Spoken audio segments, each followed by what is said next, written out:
Muy buenas tardes, queridos amigos que nos acompañan en las temáticas de la auditoría de cuentas.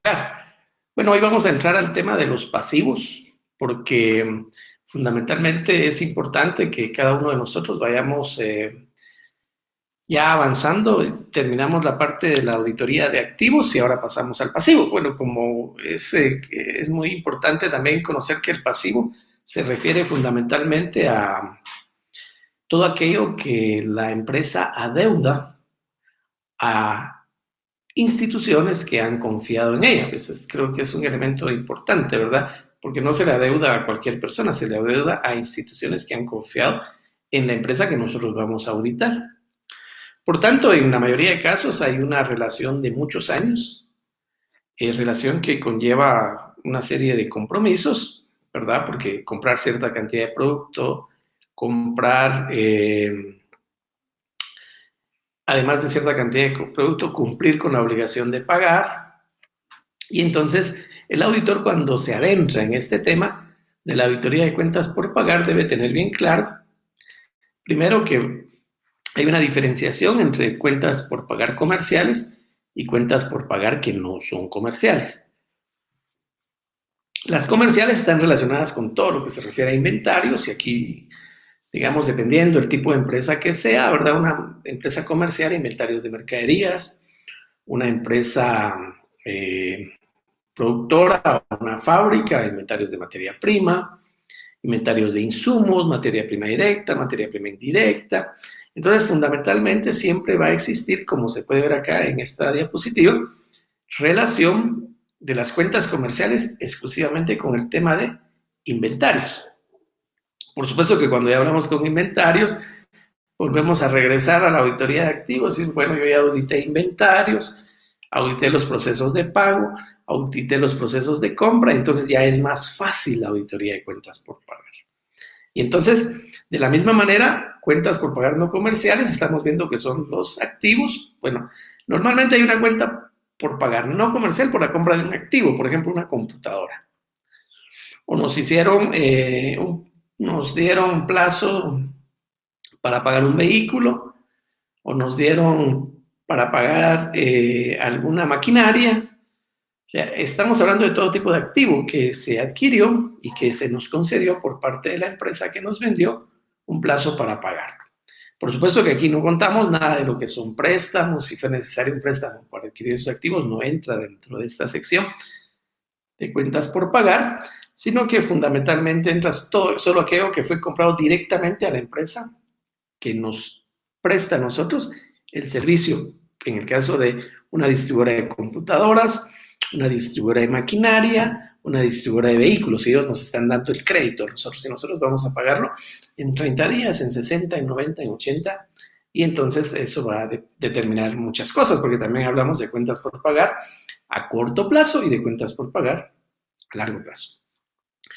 Pero las cuentas por pagar no comerciales también involucran, además de la compra de activos, algunos gastos pendientes que no han podido ser cancelados. Por ejemplo, ahorita con el tema del COVID-19, no se pagó la cuota del IX. Bueno, entonces ahí va a estar como parte de las cuentas por pagar no comerciales, X por pagar, ¿verdad? No se pagó la energía eléctrica por pagar. No se pagaron los arrendamientos, que aquí más abajo está el nombre de los arrendamientos. Bueno, no fue posible pagar los arrendamientos de los locales comerciales, los arrendamientos de las oficinas, o un arrendamiento de un edificio que tengamos, cualquier tipo de arrendamiento, sin tomar en cuenta los arrendamientos financieros, ¿verdad? Porque se tienen ya una manera distinta de tratarse, que vamos a hacer una presentación específica para ello. Pues como vemos aquí en medio de todo esto está caja y bancos. O sea, siempre va a estar relacionado. ¿Por qué? Porque vamos a pagar. O sea, cuando hablamos de cuentas por pagar comerciales, estamos hablando de proveedores. Cuando hablamos de cuentas por pagar no comerciales, estamos hablando de acreedores. Muy bien. Entonces, pagos a proveedores, pagos a acreedores, pagos a cuentas por pagar comerciales, pagos a cuentas por pagar no comerciales. Pero, ¿de dónde sale el pago? De los bancos. Entonces, si auditamos bien bancos, y ahora vuelvo a decir otra vez, ¿verdad? La importancia de hacer una buena auditoría de bancos. Cuando revisamos los cheques, de una vez pudimos haber revisado cuentas por pagar. Miren, esto va a ser en relación al expertise que el auditor va a ir tomando y a la hora de tomar un cheque, por ejemplo, y de hacer el rastreo de auditoría, le va buscando desde por qué se emitió el cheque, quién lo autorizó, qué documento de soporte tiene, entró la mercadería a la bodega, no entró la mercadería a la bodega, se dio el precio que está contratado con el proveedor, se hicieron descuentos, se hicieron rebajas y se hace todo el círculo del rastreo de ese cheque. De la misma manera, el pago para comprar una computadora se hace la revisión del rastreo de ese cheque. Entonces, esto es cuentas por pagar, así de manera muy sencilla. Cuentas por pagar es todas las deudas que tiene la empresa. Hay que tener muy en cuenta, entonces, cuando hacemos esta auditoría, cuáles son los objetivos que tiene el auditor al momento de auditar. Bueno, hemos dicho, a veces parece cansado, ¿verdad? El tema de decir que uno de los objetivos de la auditoría es evaluar el nivel de control interno referente a esta cuenta, pero hay que hacerlo. Es que no podemos hacer la auditoría si no evaluamos el control interno, ¿verdad? Por supuesto que aquí nos vamos a detener a ciertas características de el control interno de las cuentas por pagar. Luego es verificar que todos los pasivos registrados sean reales por bienes y o servicios realmente recibidos y no pagados. ¿A qué me refiero con una cuenta por pagar real? Bueno, aquí podemos incluir conceptos como que sea pertinente, o sea, que corresponda a la actividad de la empresa, que sea útil, que sirvió para el proceso productivo para el cual fue solicitada esa materia prima o ese gasto. Necesario, sin ese gasto no se podría continuar con el proceso productivo de la organización. Y que sea pertinente, ¿verdad? O sea, si la empresa, por ejemplo, es una ferretería, pues vamos a encontrar todo lo pertinente a ferretería. No vamos a encontrar un gasto relacionado con un gasto médico, digamos, con algo que no es pertinente a la ferretería, algo relacionado a compra de harina, por ejemplo, cuando esto es pertinente a una panificadora. Entonces, por eso hablamos de pertinencia, que corresponda a la actividad de la empresa.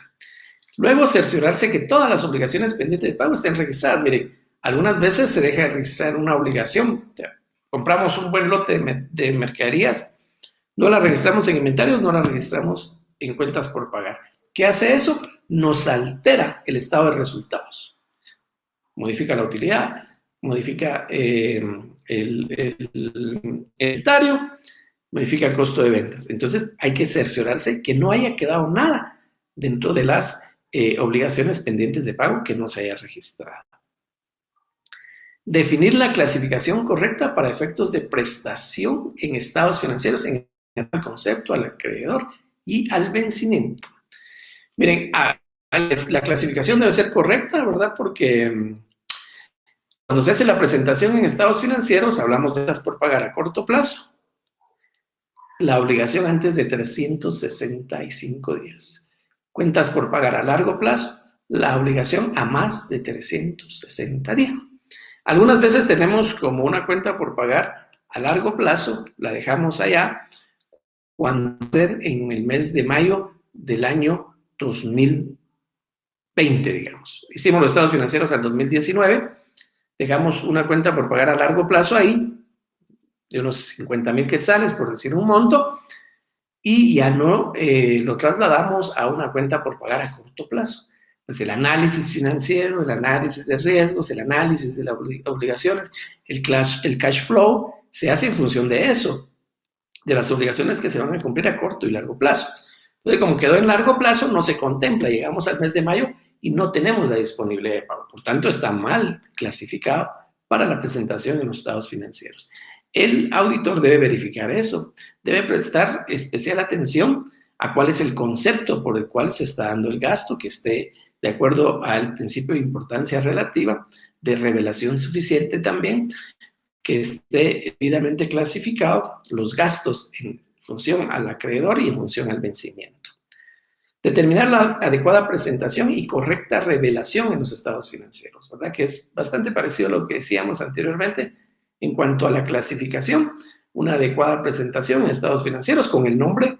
Recordemos que el nombre que debe llevar las cuentas es aquel que mejor exprese el contenido de estas, que revele la naturaleza de la cuenta, de tal manera que quien lo lea, quien normalmente lo lee, no es especialista en contabilidad, inmediatamente lo pueda interpretar. Establecer si la evaluación de las cuentas por pagar se apega a principios de contabilidad y o normas de información financiera. Las cuentas por pagar se pueden evaluar. De hecho, hay que evaluarlas el 31 de diciembre. La normativa técnica nos establece, dependiendo del tipo de cuenta por pagar, cómo debe ser la evaluación. Una mala evaluación puede indicar que en el estado de resultados, esa cuenta por pagar, no se registró adecuadamente el costo. Entonces, va a afectar el resultado de las operaciones. Va a afectar. Por supuesto que el efecto es en el año que se cerró, disminuyendo las utilidades o aumentándolas, cosa que va a repercutir en el año inmediato siguiente, disminuyendo las utilidades o afectando. Establecer si la evaluación de las cuentas por pagar se apega a principios, ¿verdad? Eso es lo importante. Bueno, y aquí también es importante recordar que nosotros los auditores, dependiendo del tipo de empresa, algunos aplican normas de información financiera internacionales, algunos normas de información financiera locales, o sea, sus principios de contabilidad locales. Entonces el auditor debe conocer muy bien qué es lo que está aplicando la empresa y además de eso sus políticas establecidas, ¿verdad? Sus políticas y sus procedimientos. Por eso es que al inicio decíamos, evaluamos el control interno. Parte de la evaluación de control interno es para conocer cuáles son esos principios, cuáles son esas normas, cuáles son esas políticas que aplica la empresa para que después vayamos nosotros a determinar si están bien aplicados, si hay una correcta evaluación. ¿Cuáles son los principios de control interno de las cuentas por pagar? Primero, que el registro debe ser oportuno y exacto. O sea, no hacer el registro ni antes ni después y hacerlo en el monto correcto. Debe existir un control estricto sobre las operaciones generadoras del pasivo. O sea, hay operaciones que generan el pasivo. Por ejemplo, una compra genera un pasivo. La obtención de un préstamo genera un pasivo. La obtención de una obligación genera un pasivo. El pago de impuestos puede generar en un momento determinado un pasivo. Los pasivos registrados deben soportarse claramente con el bien o servicio recibido. Por supuesto, los pasivos registrados deben de estar soportados porque no se trata solo de que aparezca en el balance, sino cuál es la documentación de soporte, pero tampoco nos quedamos con el documento. Miren, la auditoría ya no es de documentos. El documento ya se comprobó que hasta el mismo documento puede ser falso. Por supuesto que tengo el documento visto en la mano. Bien, si se compró una computadora, quiero ver el bien. Si se compró un vehículo, quiero saber cómo se controla ese vehículo. Si se compró materia prima, quiero saber si la materia prima entró a bodega. Ahí es donde yo realmente me voy a cerciorar de que hay un adecuado soporte.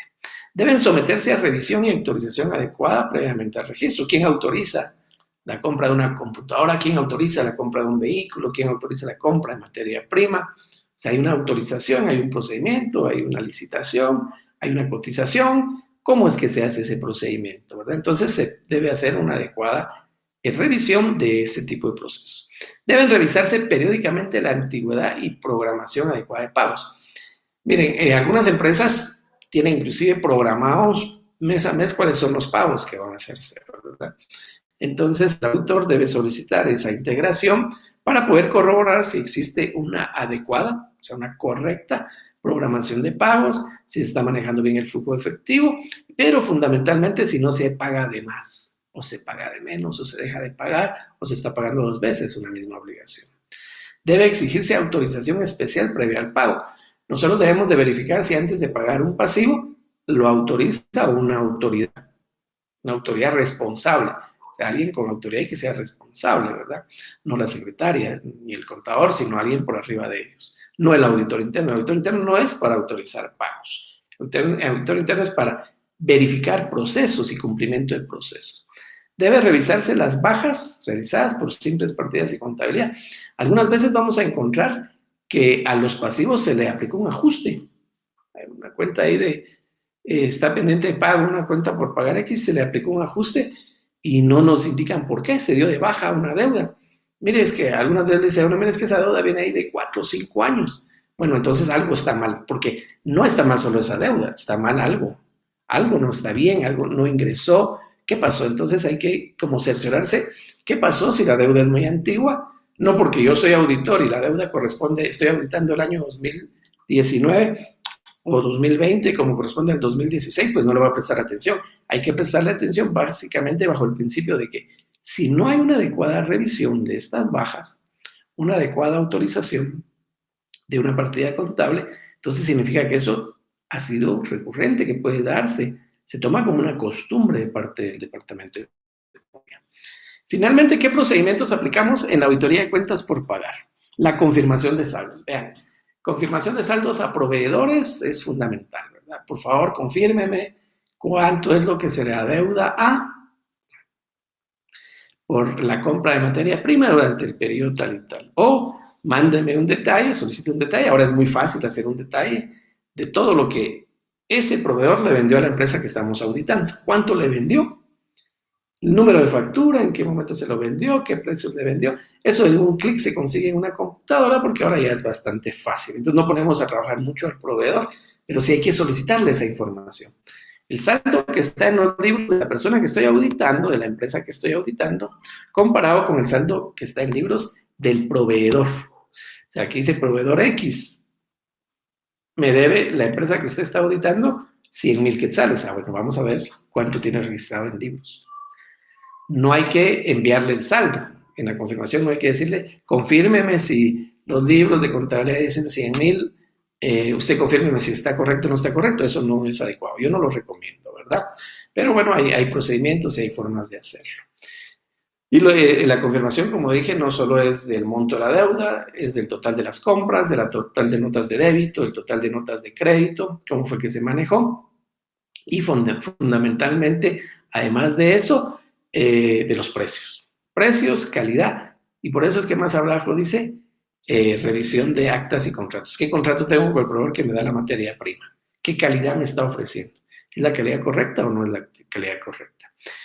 Hay un procedimiento que es importante en el tema de los gastos, de las cuentas por pagar por gastos, la verificación de pagos posteriores, que esto significa, por ejemplo, cerramos al 31 de diciembre del 2019 y está registrada la cuenta por pagar del IX.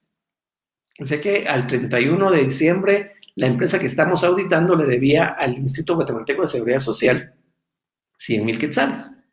Bueno, entonces me voy a enero y voy a ver el cheque y el recibo de pago de enero, que es cuando vence la obligación. Y debe de coincidir ese cheque con el saldo. Ahí encontramos muchas diferencias los auditores, porque entonces cuando se paga ya no se pagan 100,000, sino se pagan 101,000, o se pagan 120,000, o se pagan 80,000, solo por hacer ejemplos, ¿verdad? Pero lo mismo sucede con el caso de la luz, el caso de los impuestos sobre la renta, el caso del IVA, que quedó registrado el 31 de diciembre. Entonces, revisar pagos posteriores es ir a verificar, ya sea en enero o en febrero, el pago que se hizo correspondiente a la cuenta que estaba al 31 de diciembre. Si hacemos un adecuado examen, entonces vamos a encontrar muchas veces diferencias entre lo que se pagó un mes después con lo que quedó registrado el 31 de diciembre. Por tanto, si está mal el gasto, está mal el estado de resultados y está mal la utilidad. Los contratos, ya hablábamos de los contratos, ¿verdad? Ahí no se trata solo de comprar una computadora, de comprar un vehículo, de comprar un buen lote de mercaderías, de importar mercaderías, sino hay contratos, hay convenios, hay garantías. Eso hay que irlo a verificar, esos contratos, esos convenios y esas garantías.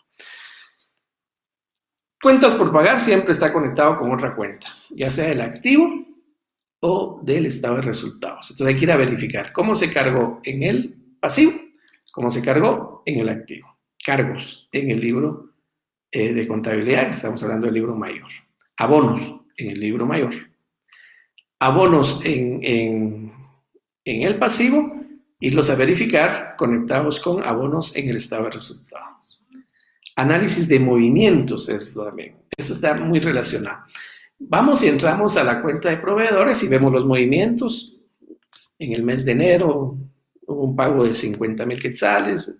Muchas veces el auditor, por el expertise, le da una miradita al movimiento de proveedores y en esa miradita de todos los pagos que hay, los cargos y los abonos, este cargo me interesa, este abono me interesa, y le da un rastreo. Un rastreo es cómo se originó, por qué se originó, qué entró, cuáles fueron los convenios, cómo se pagó. O sea, el rastreo es ir a profundidad a verificar esa operación que está dentro de la integración de la cuenta. Ese es el análisis de movimientos. Débitos, créditos. La carta de salvaguarda, por favor, indispensable. La carta de salvaguarda está en el libro de Auditoría de Estados Financieros, que es el libro que ustedes tienen en su poder, y si el que no lo tenga, pues con gusto se lo enviamos. Ahí está el ejemplo de la carta de salvaguarda, ahí es donde la gerencia le dice al auditor, señor auditor, he incluido dentro de los estados financieros todos los activos y están registrados todos los pasivos y están registradas todas las deudas de la empresa al 31 de diciembre del año 2019 o al 31 de diciembre del año 2020. ¿Por qué es importante esto? Porque si el auditor, por cualquier razón, no logra detectar un mal movimiento, una cuenta que no esté registrada, pues tiene la salvaguarda de que el gerente garantizó bajo su palabra, contrato, seguridad y confianza de que estaba todo plenamente registrado. Prueba global. Miren, la prueba global yo la utilizo en aquellos contratos que hay de arrendamientos, inclusive de nóminas. Hagamos un ejemplo de arrendamientos. 3 locales comerciales. La empresa tiene 3 locales comerciales y por uno paga 1,000, por el otro paga 500 y por el otro paga otros 500. Paga 2,000 al mes de arrendamientos. Muy bien. Entonces, ustedes vienen y dicen, bueno, arrendamientos, se pagan 2,000 al mes, lo multiplica por 12 y en el año tienen que haber registrado 24,000. Pero resulta que hay una cuenta por pagar ahí de 25,000 de arrendamientos. Bueno, entonces significa que todo el año no se ha pagado y además se debe a un arrendador. ¿Qué pasó acá? Entonces, si no me cuadra lo que está, cuando hago mi prueba global, entonces yo me voy a verificar cuáles son las razones por las que no cuadra, ¿verdad? Y así vamos a encontrar una serie de ejemplos. Esta prueba global, de hecho, es más utilizada que en cuentas por pagar, es más utilizada en el estado de resultados para verificar gastos, ¿verdad? Nóminas, por ejemplo. Bueno, la nómina es de 10,000 quetzales mensuales, no hubo crecimiento en el año de los salarios, los 10,000 quetzales por 12, 120,000. Si tiene 140,000, 145,000, bueno, significa que el gasto, algo no está bien ahí, fue mal registrado o corresponde a periodos anteriores. Muy bien, con esto damos por finalizado este pequeño video de la auditoría de cuentas por pagar. En realidad, deseo que sea de utilidad para cada uno de ustedes. Por favor, revísenlo, pero no se queden solo con esto. Insisto, está este libro de auditoría, hay libros de auditoría de muchos autores, los cuales ustedes pueden consultar para que podamos avanzar en todo el conocimiento, ¿verdad? Yo, en realidad, agradezco que nos hayan acompañado la tarde, noche o mañana, dependiendo de la hora que estén viendo el video, y les deseo una muy, pero muy feliz día. Que tengan un feliz, que sean felices en general. Hasta luego.